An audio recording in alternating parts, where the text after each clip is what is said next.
qui permettront de fusionner des informations venant de deux branches, hein, comme on peut le voir plus ou moins donc ici dans la construction. Tout ceci donc sera bien sûr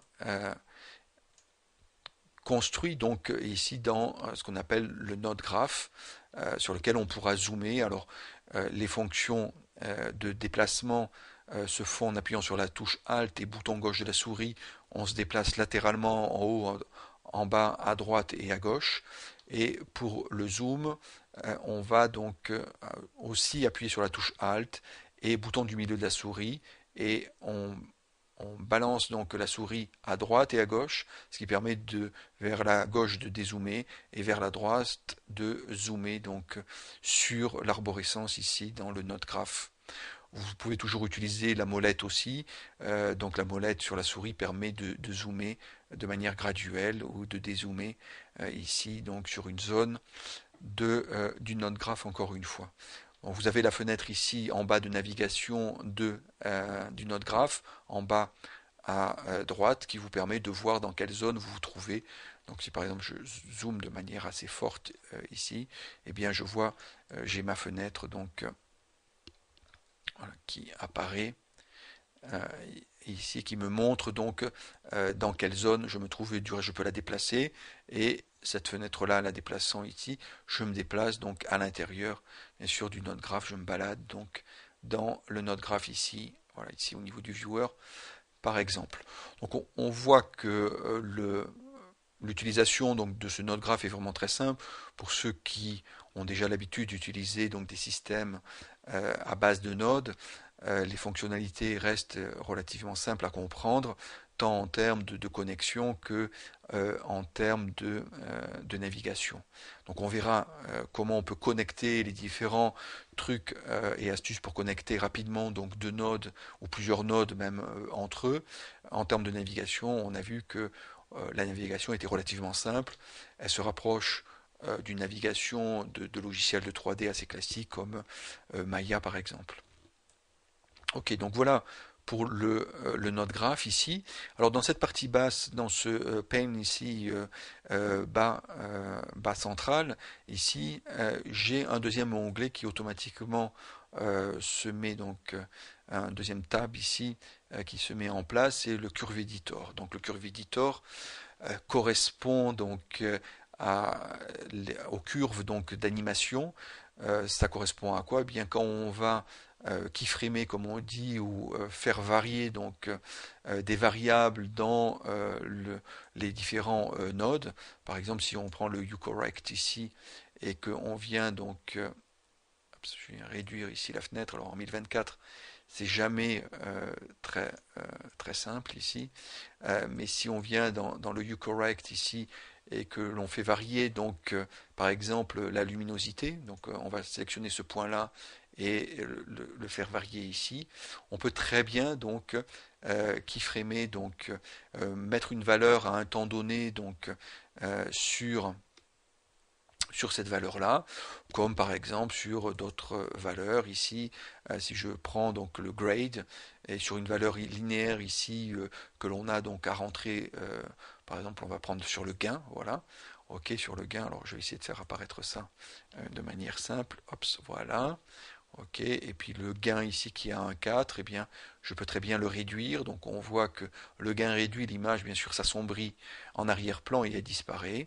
Et donc je vais pouvoir donc keyframer donc cette valeur-là en venant donc faire bouton dans la souris, set key ici, et créer donc à ce moment-là bien sûr une animation. Ici je suis en mode no animation pour l'instant, donc en créant cette key ici, je crée une clé d'animation que je vais retrouver ici dans le Curve Editor et je pourrais faire évoluer donc sous la forme d'une curve, modifier cette curve comme on a traditionnellement donc dans des logiciels de compositing ou de 3D où on a des courbes d'animation, des animations donc de tous les types de paramètres que l'on peut animer donc dans les différents nodes de Nuke.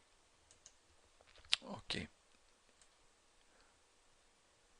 Et enfin donc on va avoir le dernier panneau très important ici qui se situe par défaut bien sûr sur la droite qui est le panneau donc Property. Le panneau Property ici donne les informations du node sur lequel on se trouve. En double-cliquant dessus, on va avoir donc, il va apparaître sur la partie supérieure donc du node. Il va pousser donc, comme on peut le voir ici, on est sur Grade 4 et maintenant on est sur Read 3 ici parce qu'on a double-cliqué sur Read 3 et on a poussé donc vers le bas notre node que l'on peut grade 4 ici que l'on peut refermer et on est sur les informations donc du node read 3 ici donc sur le format par exemple sur si frame range ici si on a plusieurs donc euh, plusieurs images donc à charger dans le node read qui est un node de lecture d'images et ainsi de suite. Donc on pourra comme ça venir, donc par exemple je viens maintenant sur le grade 2, donc j'ai mon read 3 qui est descendu, je peux éventuellement ici le refermer, je peux aussi donc fermer les fenêtres parce que je vais trop en avoir ici dans mon property, j'en ai plus besoin, et je pourrais donc ici venir modifier donc mon grade 3, d'abord le renommer éventuellement pour lui donner un nom plus significatif que le nom d'origine donné par le node quand on le crée, hein. Donc là ici on pourrait mettre donc modification par exemple lume pour luminosité, hein. Ok, et donc à ce moment-là on pourra donc jouer sur le gamma par exemple pour augmenter ou réduire donc on augmente donc l'avant-plan ici le gamma de l'avant-plan et on éclaircit donc notre personnage. Ok. Voilà, et automatiquement bien sûr cette modification de nom juste est reportée bien sûr ici dans le node graph ici sur le node donc modification lume. Donc bien sûr il y a une relation étroite entre les nodes ici qui sont euh, proposés dans le node graph et ce que l'on voit donc ici au niveau des properties.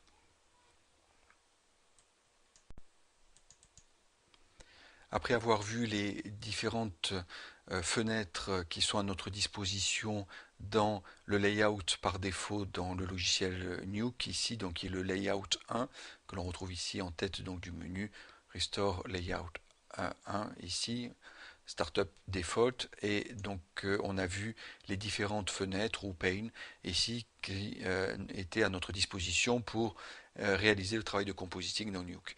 Donc on a bien sûr d'autres possibilités que l'on va pouvoir soit fabriquer nous-mêmes, donc des possibilités de layout, soit les retrouver ici donc dans le restore, les différentes donc layout, donc le 2, 3, 4 jusqu'à 6 ici. Donc si je clique sur 2, ici je passe avec une nouvelle configuration donc de layout, donc un nouveau fenêtrage et une distribution différente donc des différents panneaux, avec le node graph ici qui est en premier, et je suis passé aussi en mode plein écran sur l'écran de travail. Donc j'ai dépassé bien sûr la fenêtre d'enregistrement de ce tutoriel.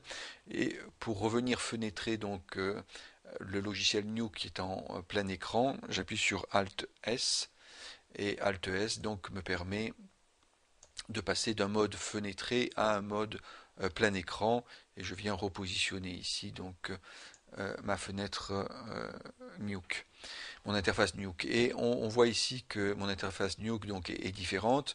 On a maintenant ici donc dans la partie gauche toute l'arborescence du node graph ici qui se dispose et sur la partie droite donc on va retrouver les informations donc de property, le panneau de property, toutes les informations de chaque node et en dessous donc le viewer, la visualisation. Donc on va pouvoir comme ça aménager donc les différentes fenêtres de telle manière de l'aménager en fonction bien sûr du travail que l'on veut réaliser. Donc de manière assez simple, si on parcourt donc les différentes fonctionnalités qui sont à notre disposition pour réaliser ça, en dehors du fait que l'on peut donc venir chercher donc des prérequis ici de fenêtrage, de layout, on en a donc de 1 à 6 ici. On va voir qu'on va pouvoir les sauvegarder donc ici et pouvoir retrouver donc nos fenêtres de travail. Donc par exemple si on veut diviser le node graph en deux parties ou en termes généraux si l'on veut diviser donc une fenêtre ou un pane donc en deux parties, eh bien on va pouvoir venir ici sur la petite icône dans le coin et venir donc faire split vertical ou split horizontal. Donc ici on va faire un split vertical, ce qui permet ici de diviser donc en deux la fenêtre, d'avoir plus qu'une demi-fenêtre ici, une demi-hauteur pour le node graph. OK.